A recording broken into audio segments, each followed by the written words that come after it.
Vamos a conversar con Raúl Sor sobre, una vez más, lo que está ocurriendo en Gaza, pero esta vez aquí apareció una situación que no había ocurrido con esta claridad hasta ahora. Y es que en la antesala de la posibilidad de que Israel atacara una de las ciudades en torno aquí a Gaza, que es Rafah, Estados Unidos planteó que si es que eso ocurría, iba a cortar buenas fuentes y caminos de pertrechos y de apoyo a Israel, cosa que hasta ahora era básicamente todo lo contrario. Estados Unidos marcaba el punto muy fuerte de que su alianza con Israel era muy, muy fuerte. ¿Qué ha pasado, Raúl? Hola, Fernando. Sí, bueno, lo hemos conversado en programas anteriores, que en forma gradual la situación en Gaza se ha ido transformando también en un problema doméstico en Estados Unidos, y todos estos campamentos en las universidades ha ido generando un debate en Estados Unidos, si es correcto cómo se está apoyando a Israel, si Israel no se ha pasado de tuerca en cuanto a la represión o la utilización de armamento, porque una parte muy importante del armamento israelí proviene de Estados Unidos. Por cierto, Israel tiene una industria bastante sólida y amplia, pero igual requiere de una cantidad enorme, ni hablar de los aviones, requiere de una gran cantidad de respaldo por parte de Estados Unidos.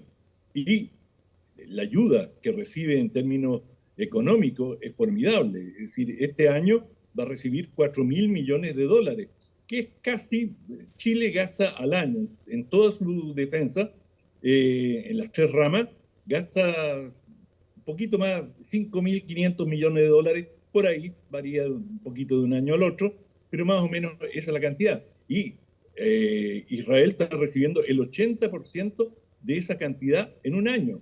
Y hace poco tiempo, cuando se aprobó la ayuda económica para Ucrania, se dejó a un lado una partida de 14.000 millones de dólares para Israel. Es decir, es una ayuda muy sustantiva. Y lo curioso, o lo nuevo, digamos, en esta situación es que si Estados Unidos quisiera señalarle a Israel que tiene que cambiar de política, tiene una cantidad infinita de canales privados para hacerlo. No requiere hacer declaraciones públicas y, digamos, enviar un ultimátum. De manera que esto es quizás lo nuevo. Ya Biden en una serie de oportunidades ha venido manifestando que él tiene reparo a la forma en que Israel está llevando adelante la guerra y la cantidad de víctimas civiles, pero esto uno puede sospechar que responde más a consideraciones políticas domésticas que a una consideración humanitaria hacia los palestinos, en el sentido que, como dije, si realmente quisiera ejercer presión, tiene múltiples mecanismos para hacerlo, pero esta situación ha ido cobrando fuerza, especialmente en el Partido Demócrata, y se ha ido, lo hemos conversado antes, se ha ido convirtiendo en un tema de debate de cara a las elecciones, donde todas las previsiones son que va a ser una elección estrecha, y cuando las elecciones son estrechas se cuida cada voto. Y para, digamos, aligerar o disminuir la crítica proveniente de los sectores progresistas palestinos, él estaría tomando estas posturas públicas tan notorias porque, en definitiva, Estados Unidos sigue apoyando con mucha fuerza en armamento y en todo a Israel. Ahora, lo que concretamente le está amenazando a Israel, y este es el punto concreto sobre la intervención en Rafah, es que Israel está pidiendo unas bombas de 1 tonelada que probablemente se piense utilizarlas para la destrucción de túneles. Y bueno, esas bombas conllevan un peligro adicional. No solamente van a causar muertes en el sitio mismo, sino que son muy poderosas y pueden fácilmente destruir edificios aledaños en la zona donde es lanzada, y todo eso se traduciría en víctimas civiles, y cada vez que, digamos, la tolerancia hacia el sufrimiento de niños, mujeres y de personas inocentes se va reduciendo. Ya son 7 meses de guerra y, bueno, hay muchos que dudan que el asalto a Rafah podría tener consecuencias, podría tener resultados tan importantes como los que espera Israel, que es liberar a una cantidad de rehenes y, idealmente, desde el punto de vista de Tel Aviv, acabar con parte de la dirigencia de Hamas, y principalmente los dirigentes más importantes, que hasta ahora no han sido habidos y se tiene poca noticia de ellos. Oye, Raúl, y en todo esto tú hablaste, lo mencionaste en tu reporte, mencionaste que se vienen elecciones ahora. La posición de Trump frente a esto es muy radicalmente distinta, o la diferencia no es tan amplia como eventualmente se puede creer. Fíjate que aquí se cruzaron las líneas clásicas en Estados Unidos, porque normalmente los demócratas han sido más pro-israelíes, los demócratas están mucho más cerca de la socialdemocracia, y a lo largo de su historia Israel ha sido un país básicamente socialdemócrata hasta que viró a la derecha. Hoy, claro, no tienen mucho en común, pero en general Israel se ha entendido mejor con los demócratas que con los republicanos, de manera que y Trump, en todo caso, ahora ha manifestado más simpatía con Israel, pública por lo menos, que Biden. De manera que es interesante, es decir, hay una situación nueva en la configuración política estadounidense. Sí, claro.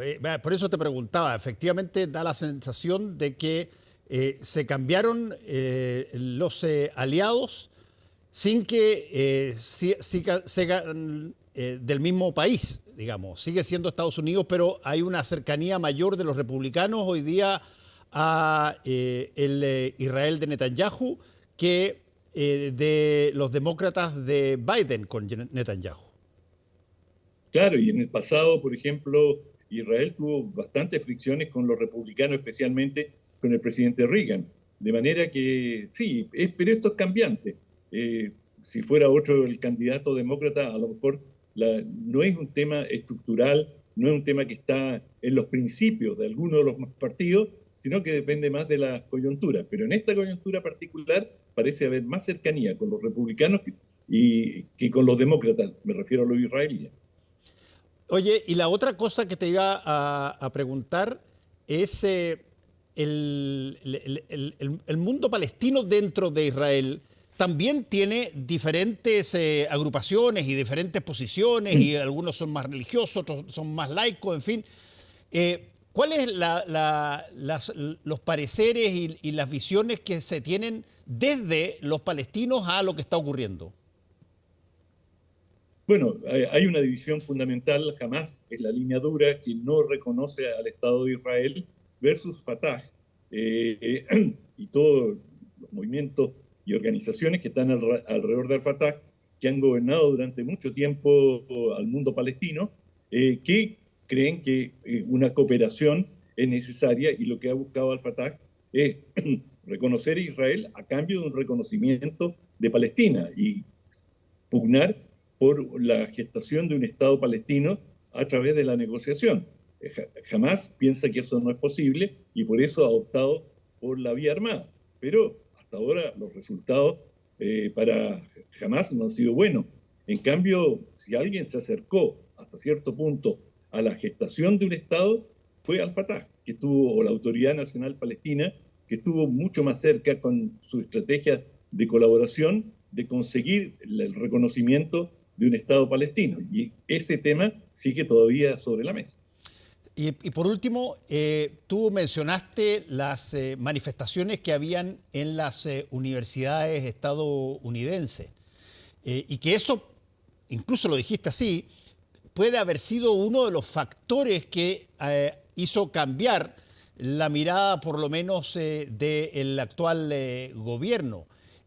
¿Tan sensible a ese tipo de cosas? Yo me recuerdo un poco lo que pasaron en los años 60 o lo que pasó en los 70 con la guerra de Vietnam, que las manifestaciones que habían eran tremendamente importantes, pero aún así Estados Unidos estuvo en Vietnam un montón de años después de que se produjeron muchas de esas manifestaciones. ¿Tú hoy día sientes que lo que ocurre con la masa, con el pueblo estadounidense, tiene más llegada a la sensibilidad de los demócratas que están en el gobierno? Sí, de todas maneras, y básicamente el tema palestino no solamente se refiere estrictamente a Palestina y lo que ocurre en Gaza, sino que también alude al conjunto del progresismo, de las causas progresistas a nivel internacional, y desde ese punto de vista sí es marginal, pero cuando los márgenes cuentan, se puede transformar en muy importante. Y hay una corriente, y es el debate que uno ve en Estados Unidos, que considera que el tema palestino podría dañar al Partido Demócrata en una elección muy estrecha. Bueno, tendremos que seguir esperando y conversando sobre las distintas facetas que está teniendo este conflicto, que cada vez que conversamos hay siempre una variable nueva que de alguna manera genera optimismo de repente y otras veces una suerte de desolación por una guerra que la estamos viendo prácticamente en directo todos los días. Sí, y muy importante, Fernando, que en este tipo de conflictos las cosas no son lo que parecen. Una cosa es lo que dicen los protagonistas y otra es lo que hacen, muy a menudo. Sí. Gracias, Raúl. Que te vaya bien. Igual, chao.